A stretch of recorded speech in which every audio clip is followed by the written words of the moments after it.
हमारे शब्द महत्वपूर्ण हैं। हमारे शब्दों की विश्वास के जीवन में बहुत ही महत्वपूर्ण भूमिका है। अब विश्वास के जीवन को अच्छे से समझना जरूरी है। बहुत से लोग इस तरह से कहते हैं, जानते हैं, खैर मेरा कोई नहीं, मेरे पास कुछ नहीं, और मैं विश्वास से जीता हूं। पता नहीं इसका मतलब क्या है। वो कहते हैं मैं विश्वास से जीता हूं, चाहे उनका जो भी अर्थ हो। पता नहीं वो क्या कहते हैं जब कहते हैं कि वो विश्वास से जी रहे हैं। विश्वास से जीना ये बहुत ही सटीक और निश्चित बात है। ये खास तरह से जीना है, और ये तो इसी तरह से है। विश्वास से जीने का मतलब है कि ये व्यक्ति परमेश्वर के वचन और प्रभु की प्रतिज्ञाओं को लेता है और उसे कहता है, उस पर विश्वास करता है, जब तक कि ये उसके लिए उपयोगी ना हो, जब तक वो उसके जीवन में वास्तविकता ना हो जाए।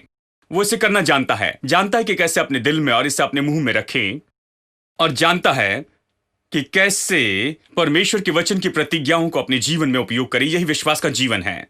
यह सबसे ऊंचा जीवन है। यह कहता है धर्मी जन विश्वास से जीवित रहेगा। यही सबसे ऊंचा है।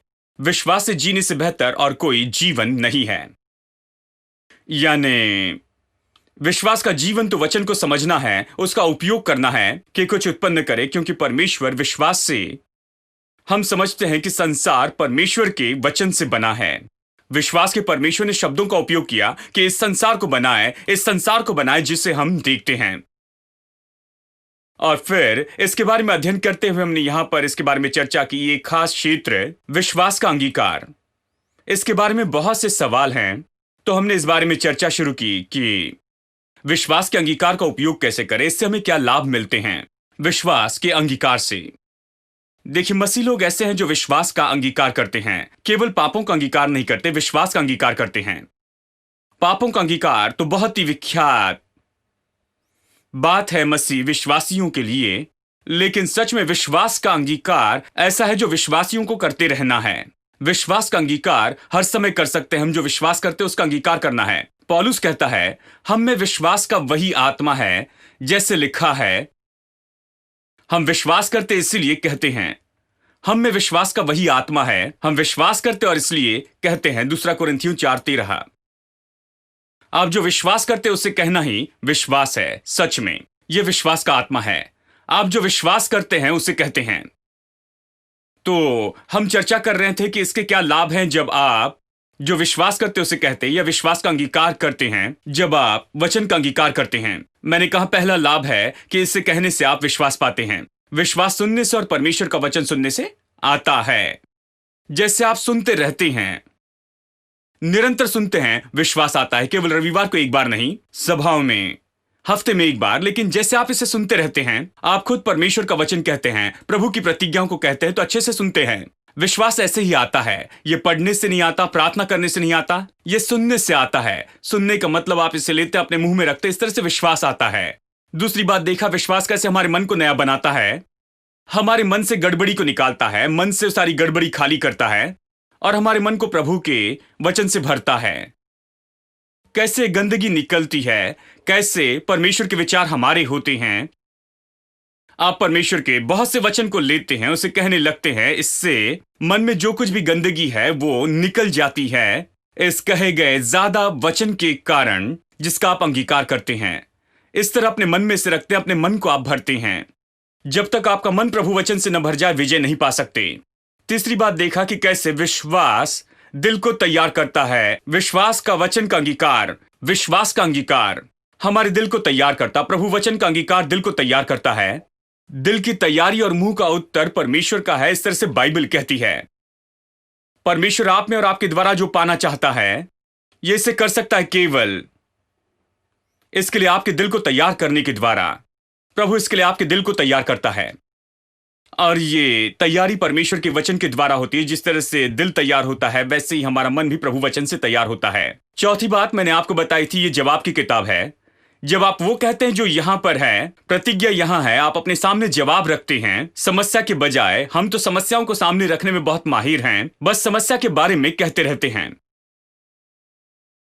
जवाब के बारे में कहना यही तो चाबी है। इसलिए हम यहां पर आते हैं। रविवार की सुबह इतने लोग यहां पर क्यों आते हैं?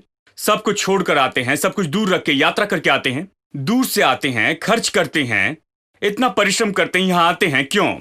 क्योंकि चर्च ऐसी जगह है जहां हमारी मदद होती कि हम जीवन की समस्याओं के जवाबों पर गौर करते जाएं। ये जवाब की किताब है, हम साइंस की किताब से प्रचार नहीं करते।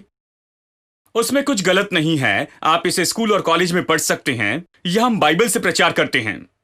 बाइबल जवाब की किताब है।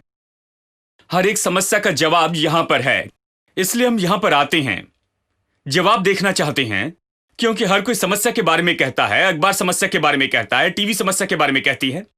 हम सब समस्या के बारे में कहते हैं, उसके बारे में कहने में माहिर है। कोई भी जवाब के बारे में नहीं कहता, और वो भी खास करके असली जवाब नहीं कहता। असली जवाब तो यह है कि परमेश्वर हमारी समस्या के बारे में क्या कहता है, यही चाबी है। तो हम जवाब पर गौर करने के लिए आते हैं। जब हम प्रभु वचन कहते हैं तो जवाब पर गौर करते हैं, समस्या पर नहीं। जब लोग वचन पर गौर करते हैं, जवाब पर गौर करते, तब आप उन्हें सफलता और विजय की ओर लेकर आते हैं।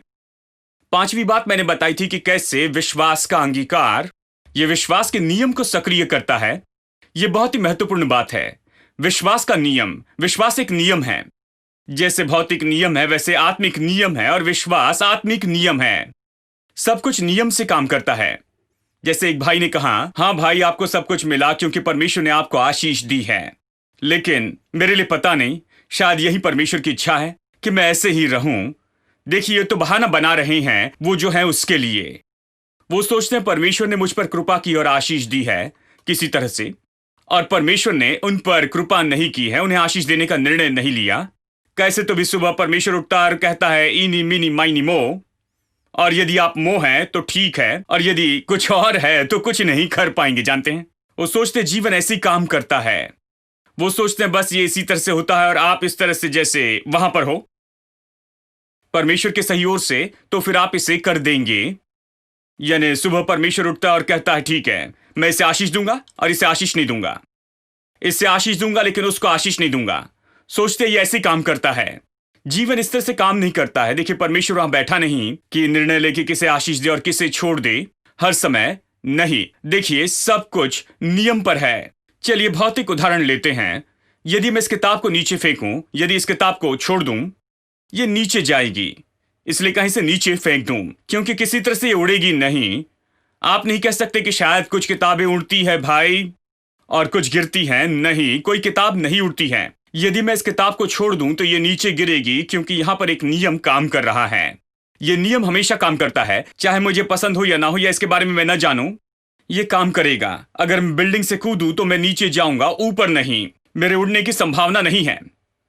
यदि उड़ूं तो कुछ गलत है। जानते हैं, किसी ने कहा मैं बॉम्बे से यहां पर उड़ते हुए आया हूं। नहीं, आप उड़े नहीं, हवाई जहाज आपको उड़ाकर लाया है। यानी आप उड़ नहीं सकते। आप मनुष्य हैं, उड़ नहीं सकते। आप नीचे जाते क्योंकि गुरुत्वाकर्षण का नियम होता है। आप उड़ नहीं सकते हैं, ऊपर नहीं जाएंगे, नीचे ही आएंगे। ये तो गुरुत्वाकर्षण का नियम है। ये नियम है, काम करता है।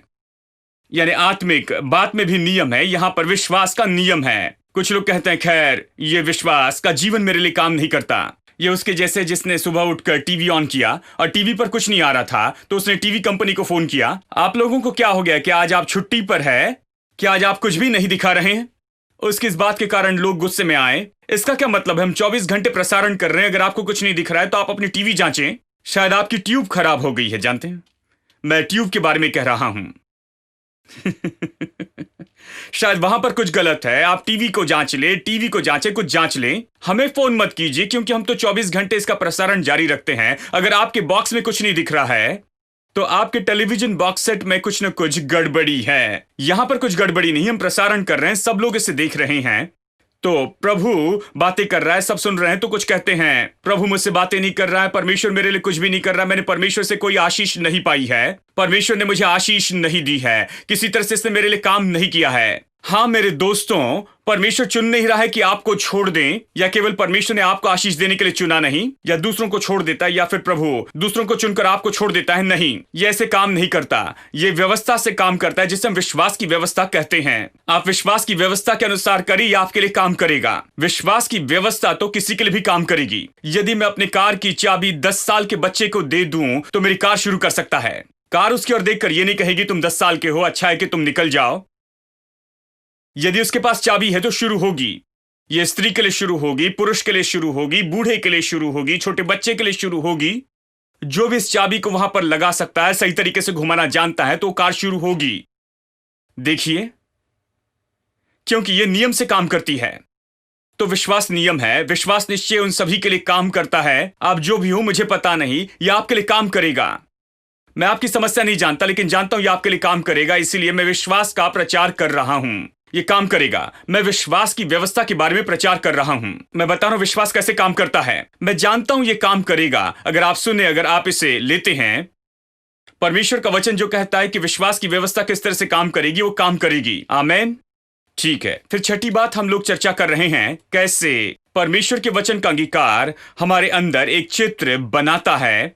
वो चित्र जो परमेश्वर ने आपके लिए रखा है, आपके अंदर लाता है। परमेश्वर के पास आपके लिए चित्र है। आज आप जो भी देखते हैं वो परमेश्वर ने पहले अपने अंदर रखा था, एक चित्र के रूप में। फिर इन वचनों के द्वारा उसने उस चित्र को आकार दिया, मतलब उसके दिल में जो डिजाइन थी वो दिया। वचन से उसने ये डिजाइन दी। वचन के द्वारा उसने ये सटीकता से बताया कि ये कैसे दिखेगा और ये कैसे होगा।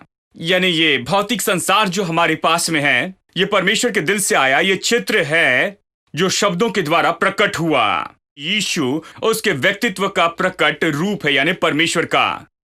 इसका मतलब यीशु वो चित्र था। मैंने पिछले हफ्ते आपको बताया, यीशु परमेश्वर के दिल में चित्र था, जैसे कि ये संसार एक चित्र था। यीशु परमेश्वर के दिल में एक चित्र था, और वो चित्र ऐसा चित्र था जो परमेश्वर ने मनुष्य के लिए रखा, कि मनुष्य जो मनुष्य है वो कैसा हो जाए। ये सिद्ध मनुष्य का चित्र है। और ये तो उसी चित्र के अनुसार या उसी चित्र के आधार पर परमेश्वर ने आदम को बनाया। आदम असफल हुआ, लेकिन वो चित्र कभी बर्बाद नहीं हुआ। परमेश्वर के पास असली चित्र था, उसके पास ओरिजिनल कॉपी थी, वो उसके भीतर थी। इसीलिए उसने अपने पुत्र को इस संसार में भेजा। परमेश्वर का प्रकट स्वरूप इस संसार में आया। अब आप यीशु को देखिए और उसके अद्भुत जीवन को देखिए। ये वो मनुष्य है जो बनाया गया बिल्कुल वैसे जैसे परमेश्वर चाहता है कि मनुष्य हो जाए। यीशु जो इस पृथ्वी पर चला कि केवल बस यही दिखाए कि परमेश्वर, यानी परमेश्वर किस तरह से है ये दिखाए, नहीं। वो पृथ्वी पर चला ताकि दिखाए कि मनुष्य कैसे है। ये मनुष्य है, ये तो असली मनुष्य इसी के बारे में है। यानी यीशु तो वो चित्र था, परमेश्वर के दिल में वो प्रकट किया गया। लेकिन सबसे महत्वपूर्ण बात रोमियो अध्याय 8 वचन 29 में पढ़ा है कि जिसे उसने पहले से जाना, पहले से ठहराया भी है, कि बिल्कुल उसी के स्वरूप में हो जाए। कौन सा स्वरूप? उसके प्रिय पुत्र के स्वरूप में। यानी ये उद्धार पाए लोगों के बारे में कहता है। वो कहता है वो पहले से जानता था और उसने पहले से आपको ठहराया है कि परमेश्वर के पुत्र के स्वरूप में बनाए जाएं। परमेश्वर के पुत्र यीशु के बारे में उसके पास जो भी चित्र था, जो कुछ भी यीशु है शरीर में, जो कुछ आपने मत्ती, मरकुस, लूका, यूहन्ना में देखा, वही तो वो व्यक्ति है जो परमेश्वर चाहता है कि आप ऐसे ही बन जाएं। वो आप हैं।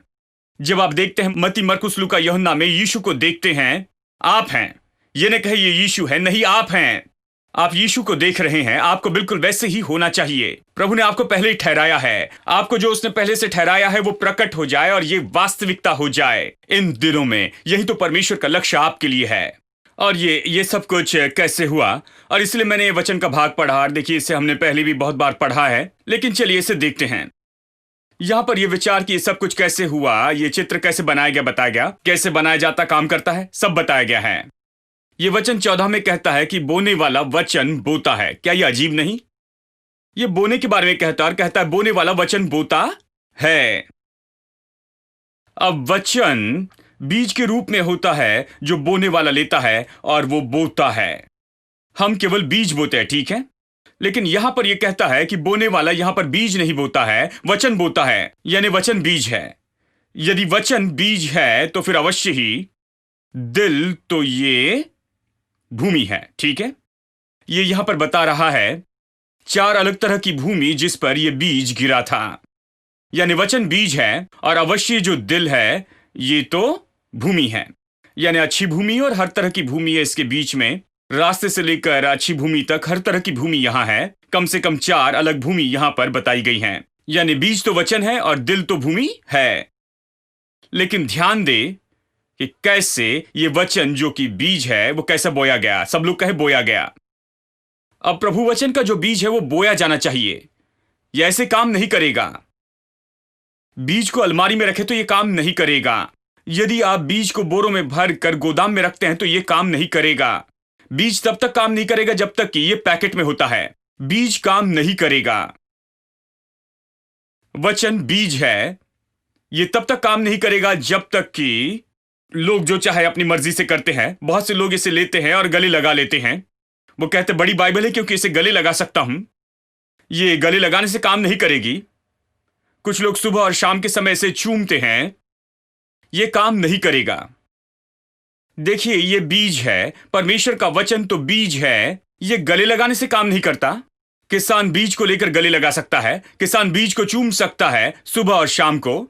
हां, किसान इसे लेकर अपने तकिया के नीचे रख सकता है, इस पर सो सकता है। क्या आपको लगता है दूसरे दिन उसके तकिया के नीचे से कुछ बढ़ेगा क्योंकि वो उसे तकिया के नीचे रखकर सोया था?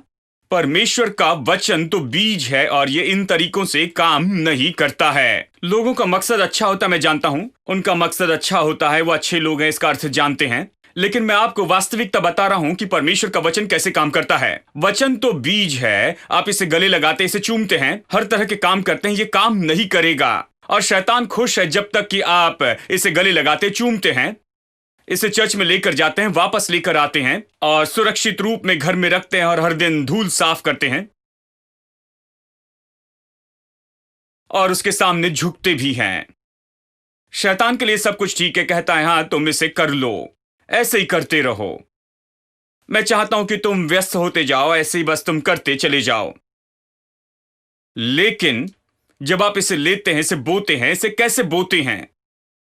देखिए, यदि ये बीज है तो कैसे बोते हैं? देखिए, किसान बीज लेता है और उसे फेंकता है। देखिए, ये तो पहले बैग में था, लेकिन उसे लेता है और वो उसे बिखेरता है। वो कहते हैं, ठीक है, यानी बीज को बोता है। अब आप परमेश्वर के वचन के बीज को लेकर कैसे अपने दिल में इसे बो सकते हैं? आप परमेश्वर के वचन का बीज लेते हैं और इसे अपने मुंह से बोलते जाते हैं कि ये जो वचन है, ये आपके दिल में बोया जा सके। आप बीज छितराते हैं, आप लेते हैं, इसे बोलने से इसे आप बोते हैं। और जैसे आप इसे बोलते हैं और इसे बोते हैं तो फिर शैतान काम पर लगता है। जब तक आप इसे चर्च में लेकर जाते हैं और वापस लाते हैं, वो खुश है। हेलो, वो खुश है जब तक कि आज आपने अपने 2 अध्याय पढ़े हैं और आप अपने आप को बहुत धार्मिक समझते हैं। वो कहते हैं, ठीक है, मुझे कोई परवाह नहीं है। लेकिन यदि आप इसका अंगीकार करने लगते हैं तो आप अपने दिल में इसे छितराते हैं। यदि आप इसे कहने और बोलने लगते हैं, मैं मसीह के द्वारा सब कुछ कर सकता हूं जो मुझे बल देता है। बाइबल इसे कहती है, परमेश्वर ने इसे कहा है, और अभी मैं इसे कहता हूं कि मैं ऐसा व्यक्ति न हो जाऊं जो कि मैं सब कुछ कर सकता हूं। हेलो, मैं इसे तब तक कहते रहूंगा जब तक कि मैं सब कुछ न कर सकता हूं व्यक्ति बन जाऊं। कितने लोग मैं सब कुछ कर सकता हूं वाले व्यक्ति हैं? बहुत से दूसरे तरह के लोग हैं। ऐसे लोग हैं जो कहते हैं मैं कुछ भी नहीं हूं। क्या ऐसे लोगों को देखा है जो कहते हैं मैं कुछ भी नहीं हूं, मैं मिट्टी हूं, मैं तो बस मिट्टी हूं? जिस तरह से वो कहते हैं वो तो प्रकट करता है मैं कुछ भी नहीं। यहां पर देखिए, ये जो जोर दिया है, आवाज, और जो जोर है, जोर तो यहां पर दिया गया है, जानते हैं, मैं कुछ नहीं हूं, कुछ नहीं, बस धूल हूं। देखिए, क्यों? क्योंकि वो इस पर इतना विश्वास करते हैं और ये उनके दिल में इतना गया है। अपने मुंह से उन्होंने अपने दिल में चित्र बनाया है। देखिए, शैतान जानता है कि जब आप अपना मुंह खोलकर प्रभु वचन का अंगीकार करते हैं तो फिर आप एक चित्र बनाते हैं, ऐसा चित्र जो कि परमेश्वर ने अपने दिल में आपके लिए रखा है। अपने दिल में वो चित्र लेते हैं और फिर एक बार वो चित्र लेने के बाद फिर आप प्रिंट आउट ले सकते हैं। ये वास्तविकता होगा। शैतान जानता है अभी आप ऐसी जगह पर आ रहे हैं, ये यहां पर आपके लिए काम करेगा। मैं सब कुछ कर सकता हूं, ऐसे व्यक्ति हो जाएंगे। वो जानता है जब तक कि आप इसे कभी न कहें, ऐसा होने के लिए आपके पास कोई मौका नहीं। इसे गले लगाए चूमे आप ऐसे व्यक्ति नहीं बन सकते। लेकिन यदि आप इसे कहने लगे तो आप इस तरह के व्यक्ति बन जाएंगे। इसलिए जैसे आप इसे कहने लगते हैं, वो नफरत करता है। देखिए, कहना ही तो इसे बोना है। कहने से इसे हम बोते हैं। वचन बीज है, दिल भूमि है, और कहना ही तो बोना है। सब लोग कहे कहना ही बोना है। जब आप कहते हैं तो ये सामान्य नहीं है। भजन में बहुत ही अद्भुत वचन है। ये कहता है, मेरी जीभ निपुण लेखक की कलम है। क्या आपने पढ़ा है? मेरी जीभ एक कलम है। क्या आपने कल्पना की कि आपकी जीभ कलम है? पता है आपकी जीभ एक कलम है? आपको सावधान रहना है कि इससे ज्यादा लाइन नहीं खींचनी है। कुछ भी लिखती है किसी पेपर पर जिसे आप बाद में फेंक सकती हैं, या आपके दिल में लिखती है। इसलिए इस कलम के बारे में सावधान रहें, दूसरे पेन से ज्यादा। हाँ, इस पेन के बारे में सावधान रहें। बच्चे को कहीं लाइन ना खींचने दे, उसे खींचने दे। आप उस कागज को फेंक सकते हैं, कुछ नया ला सकते हैं, लेकिन यदि आप अपनी जीभ से अपने दिल में हर तरह की बेकार की बातें लेकर आते हैं दोस्तों, मैं बताऊं ये बाद में बहुत ही मुश्किल हो जाएगा, क्योंकि लोग कहते हैं वो इसका महत्व नहीं समझते हैं। हाँ भाई, मैंने इसे कहा, लेकिन इसका ये अर्थ नहीं था। देखिए, मैंने बस कहा मैं कुछ नहीं हूं, लेकिन आप समझते हैं मेरा ये अर्थ नहीं था। तो मैंने कहा, फिर आपने ऐसा क्यों कहा? ठीक है भाई, कोई बड़ी बात नहीं, बस मेरी जीभ थोड़ी सी फिसल गई। जानते हैं, ये तो अक्सर मेरे मुंह से निकल जाता है। ये मेरे परदादा के दिनों से है, हम बस इसी तरह से कहते हैं। कोई बात नहीं, इससे कोई फर्क नहीं पड़ता। नहीं, इससे फर्क पड़ता है, क्योंकि ये बनाता है एक चित्र आपके दिल में। आप जो भी कहते हैं ये दिल में जाता है पूरी तरह से, इस तरह से कि आप इसे बाद में मिटा नहीं सकते हैं। गहराई से दिल पर यह असर करता है। Hallelujah, hallelujah, hallelujah. Your love makes me sing. Hallelujah, hallelujah. So clap our hands. Hallelujah. Your love makes me sing. Hallelujah, hallelujah, hallelujah. Your love makes me sing. Hallelujah, hallelujah, hallelujah. Your love makes me sing. Your love is amazing, steady and unchanging. Your love is a mountain from beneath my feet. Your love is a mystery, how you gently lift me when I am surrounded. Your love carries me. Hallelujah, hallelujah, hallelujah. Your love makes me sing. Hallelujah, hallelujah, hallelujah. Your love makes me sing. Your love is surprising, I can feel it rising. Oh, the joy that's growing deep inside of me. Every time I see you, well, your goodness shines through. I can feel this God song rising up in me. Hallelujah, hallelujah, hallelujah. Your love makes me sing.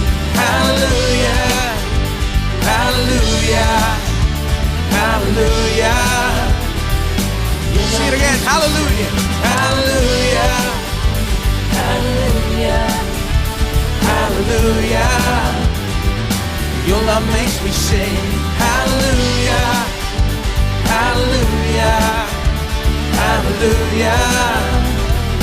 Your love makes me sing. Your love is amazing, steady and unchanging. Your love is a mountain from beneath our feet. Your love is a mystery, how you gently lift me when I am surrounded. Your love carries me.